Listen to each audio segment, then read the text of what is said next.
everybody, KT here with Wise Images Photography. Thank you so much for tuning in today. Today we are actually going to go ahead and go over 4 ways to not stress out as a photographer.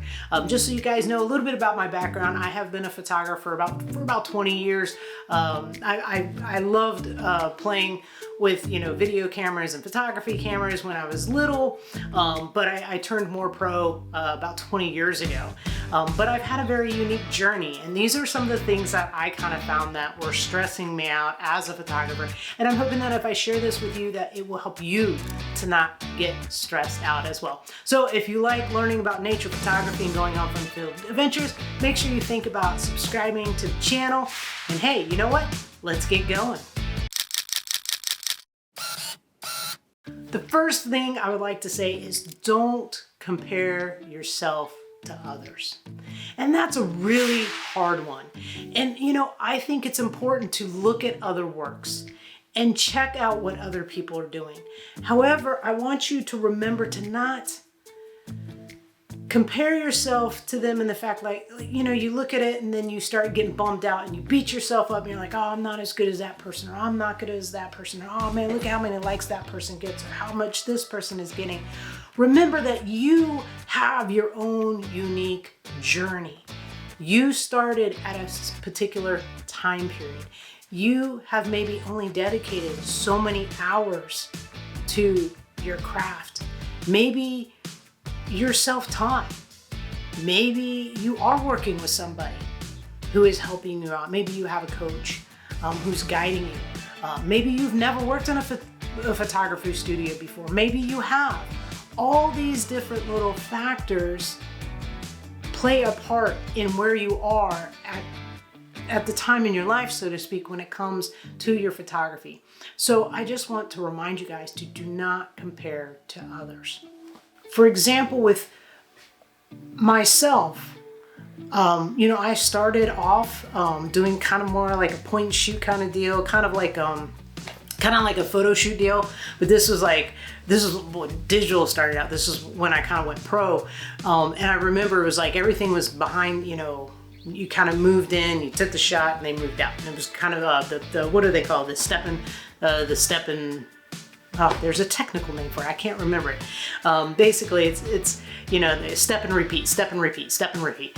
And that's pretty much how I got started in the professional realm, right? And then after I did that for a while, I worked with somebody, and then after that, I started working with somebody else, and we were working together, and we were shooting a lot of weddings, and we were doing a lot of corporate events, and we were shooting a lot. So, at that time, I was shooting a lot, I was learning a lot, and then when we decided to part our ways, I stopped photographing. Actually, it took me about 5 years before I would even pick up a camera after that whole ordeal. And then once I did pick it up, I wouldn't even photograph people, right? And then after that, about 2 more years later, was the first time that I finally decided that I would photograph people again. And at about the 7-year mark is when I decided I would go ahead and actually start looking at my work again. So that I lost some time there, right? And then I got back into it again. I started photographing more often and everything. And then I got sick, right? And then that changed my thing. So a lot of times what you guys don't see is what the other person is going through. They don't know what you're going through. You only know what you're going through. So that's why, I recommend that you definitely can look at other people's work for inspiration, but don't beat yourself up if you're not there, because you don't quite know what situation got them to where they are. So that is it for that one. I know that I sometimes struggle with that one because sometimes I look at some people's work and I'm like, wow, I wish my work looked like that too. But you know what? Maybe they put in more hours. Maybe they took more time to learn a certain skill that I just haven't learned yet. So just remember that you need to make sure that you always look at yourself. Look at how far you have come in your photography. I remember I asked my cousin if she still had some pictures from when I photographed her wedding, because unfortunately I didn't have a lot of stuff from when I was in my younger 20s. I didn't have a lot of my wedding work. That pretty much got all washed out in the in the feud, so to speak. And I saw some of those images and I was like, whoa, I was not that good. That's me trying to be polite. I'm glad that she loves her wedding photos to death, but I also looked at that time period and what was going on at that time period, and that was a very rough time period, for me. That's not an excuse, but I'm just saying, I was just starting out as a photographer. I had a really bad situation happen at that particular time, and I still didn't have my groove together, right? And here it is 20 years later. My groove is totally different from when I first started. So remember that it is gonna take you time to get where you want to be. So I would just say, just keep on learning. And if there's something you wanna learn in particular, look it up, figure it out, and make that tweak and keep on going. And real quickly, if you guys haven't gotten your Get the 5 Steps about how to step up your photography game, it doesn't, I don't think it says, it says 5 steps to improve your photography skills. If you guys want to get that, make sure that you guys hit the link below and go ahead and subscribe to the newsletter, and that you guys will also go ahead and get that guide for free. The next thing that I would like to go over, not all shoots will go well. There have been plenty of times when I've been on photography shoots and things have not gone according to plan. When it comes to my nature photography, I don't stress out as much about my nature photography now. Maybe if I was going on some wild excursion and I was going to look for some very, very unique bird or animal or something like that, maybe I would be a little bit more stressed and more cognizant of what I'm doing. But a lot of times I'm just hiking through, I'm exploring whatever area I'm exploring. I really haven't planned anything, and I will go through, and sometimes I'll find something cool to photograph and sometimes I won't find something cool to photograph. But I'm okay with that, with my shot going out on a photography session, so to speak, and not finding any nature, because to me, just being in nature is more than enough for me. So sometimes you find cool stuff, and other times you don't, and I'm okay with that. When you're in a live situation, it's a little bit harder because, especially if it's like a live event, there's that added extra element of pressure that you have to get everything correct. But the key thing is being able to make sure that you can think on the fly, right? So you may plan some shots, like you may have planned to do some photographs out in the garden or whatnot, but then you go, oh no, now it decided to rain, so now we're gonna have to bring all the shots inside. Sometimes you forget to adjust your settings. I think there has been times when I've told you guys to not look at your camera. Like when you're taking a shot, don't go down and start looking because you'll miss the next shot. But I started rethinking that. And I think you do need to make sure that you check your especially when you first are shooting, like if you're doing nature, check your shot, make sure you do have your right settings. Because I know for me, for example, I go back and forth between photographing humans and photographing birds. Well, humans, you don't need a shutter speed as fast as you need for when you're photographing wildlife. And so a lot of times I'm going back and forth. On a wildlife shoot, I want to make sure that my shutter speed is high. I want to make sure that my ISOs are, adjusting automatically. And then I go ahead and set my aperture wherever I want to set my aperture. So I would suggest that when you first get there, make sure that you're checking your settings and making sure that they're good to go. But once you kind of got them zoned into where you want them, I don't suggest looking at the back of your camera, because at that point you want to make sure you get the images, right? Because a lot of times when you're looking at the back of your camera, you're here and then something cool happens and then you miss the shot. But I would say that, sometimes you'll forget to do those adjustments when you're at a photo shoot and maybe you are photographing humans. I do suggest that you go ahead and, that's how you get around it. Like you mess up one time, right? You mess up and you go, oh wow, look, I forgot to check my settings. You do it once, you learn from that, and you learn to adjust. So you go, oh wow, the setting speed was too low, so I need to bump it up so that I make sure everybody's in focus as they're walking down the aisle or whatever you're doing. Even when you plan everything out right, something inevitably will happen. So just know that not all your photo shoots are going to go the way you want them to go, but you just got to be able to learn how to quickly think on your feet and adjust to the situation.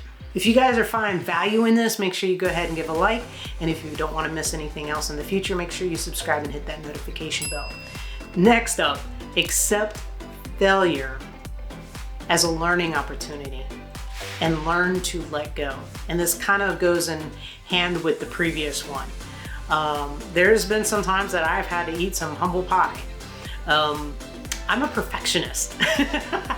Now, I've learned that I've learned to let go a little bit with my video because I've been learning how to edit myself, and trying to video yourself and edit yourself and everything else like that. That's a whole different thing than just going and photographing something by yourself and just focusing on photographing everything else but yourself.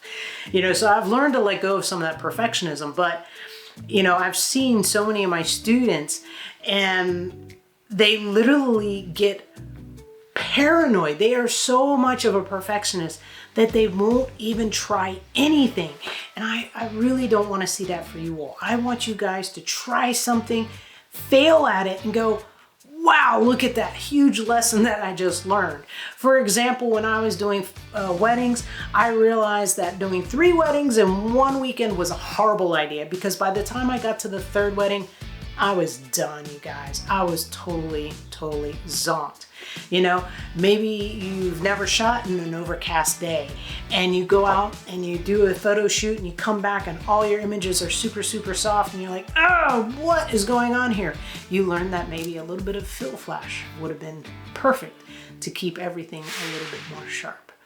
Or maybe, for example, you photograph a lot of people in the same location all the time because it's a fantastic location, but you don't want everybody's images to turn out the same. So make sure that you scout the location and have more than just one plan of a run through of a location, so that way you can make sure that you're offering plenty of variety to your clients. When it comes to my nature photography, I'm a little bit more lax, because I think what I've realized is that as many shots as I've taken is that every shot is not going to be like an award-winning shot. And I don't think I'm as hard on myself as I used to be. I understand that there has to be perfect conditions, you know, that there are going to be times when you're going to come up and you're not going to get that camera right where it needs to be able to photograph a bird. And when I'm having an off day, I go, okay, I guess today is target practice day, and I start doing some target practice and going, okay, let's get your camera to hit this spot, or get your camera to hit this spot. And so basically, whenever you guys make a mistake, I'm hoping that you guys learn from it and don't beat yourself up. So many people beat themselves up when they don't do exactly how they want to do, and it just does you no good. Think about it. If you were a figure skater and you train for years and years and years to go out on that ice, and you got 2 minutes to prove yourself, and some skaters, they fall, and then the rest of their whole routine falls apart because they made that one mistake. And then other ones, they pull it all back together again. And it was because they had that ability to be able to shake it off. Yep, fell, but then they're focused on the rest of what they need to do. And they make tweaks to the rest of their jumps or whatnot. So that's what my hope is for you, that you guys, if you make a mistake, don't beat yourself up, but learn from that mistake. Last but definitely not least, understand that not all soft images are bad. I always was like sharp, right? You can watch tons of YouTube videos. How to make a sharp image, how to make a sharp image, how to make a sharp image. Don't get me wrong, I love a sharp image. I think everybody loves a sharp image. I can look at a sharp image and be like, and sit there and admire a sharp image. But I want you guys to know that soft images are okay too. And that is probably the one that stressed me out the most. I want you guys to know that what I found is, if composition is right and the lighting's right, but most importantly, the story is right. If it's a little soft, nobody's gonna care. And it took one of my friends to share that with me. I'd taken this cute photo of my friend with my dog, I'm not gonna share it because I didn't get permission to share this photo. But needless to say, I thought it was the most adorable photo. I was like, oh, this is so cute. But immediately in my head, I'm like, oh, should I give it to her? Like, oh, what if she shares it? Oh, it's soft. Right? So I went ahead and I gave it to my friend. And I'm like, hey, you know, it's really soft. I'm sorry, I messed up on the photo. It's not really good. You guys have a cute expression, but it's not a good photo, you know. And needless to say, she shared it. And I was mad. I was so upset. And I was just like, because I was like, that is a horrible photo, it's soft, you know? And I was just like really angry. And I told her, I'm like, dude, why'd you post that? I told you that wasn't a good photo. And she's like, KT, it was a perfect photo. She goes, look at how many people loved it. She goes, KT, when people look at a photograph, they aren't looking at it with as much of a critical eye as you are. And she goes, and honestly, she goes, I've gotten older. I don't want to see those wrinkles on my face. And when you took that photo, all those wrinkles were gone. My skin looked glorious. And it made me feel good. And she was smiling, right? And she had a cute little 4-pound puppy. I mean, what's more cute than that? Like, right? A very nice person smiling with a cute puppy.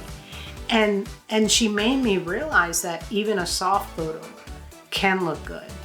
There was another photo that I had, and it actually got into a gallery. The story is so interesting in this photograph. This stem was coming up, you had the lizard right here, you have the flower right here, and right a little bit below, not exactly, there was a bee here, and the bee's like hovering like this, right? And that's a really cool photo, but it was soft, but it was so cool. It ended up getting purchased, and I actually ended up buying another one of the prints because I liked it so much. So even though it was soft, there was just something about this image that just like, you know, made you want to, it just told a story. So I want you guys to know that if you get a soft image, it's okay. I mean, it can't be super blurry to the point where you can't identify what the object is, right? You know, but that, you know, that could be abstract art, you know? Those of you who are struggling with every single picture has to be in focus, I want you guys to know that it's okay for your images to be a little soft. Guys, I hope you guys enjoyed the 4 steps that I've gone ahead and given you, the 4 ways to try to stay stress-free, not get stressed out as a photographer. If you guys found this information great, please give it a thumbs up. That way it helps me out with the algorithm a little bit. Remember, if you want to stay in touch with me, please make sure that you guys go ahead and join my newsletter. I normally do it on a monthly basis. I'm not like, you know, I won't overly email you. Maybe once in a while I might give you guys more than one a month. But definitely go ahead, and down below you'll see where you can join. You'll also get that free guide for the 5 steps about how to improve your photography skills. And also, last but not least, remember that you are awesome. Have a fantastic rest of your week, and I'll see you later, alligator.